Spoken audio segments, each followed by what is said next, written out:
while we were being chased by the Chinese Coast Guard 3104, ay nagkaroon ng insidente ang pagitan ng China Coast Guard at ng PLA Navy Warship 164. Sila mismo ang nagbanggaan at dahil dito na damage yung unahang parte ng barko ng China Coast Guard. And on our part, we even extended our intention to support man overboard and even provide medical attention.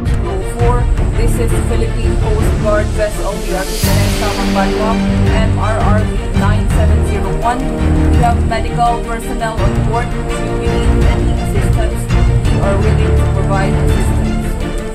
Itong incident na to, I hope it would already convince the Chinese government to adhere to the collision regulator.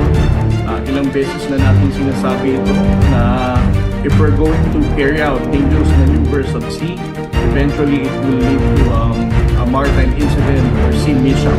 And this is what happened.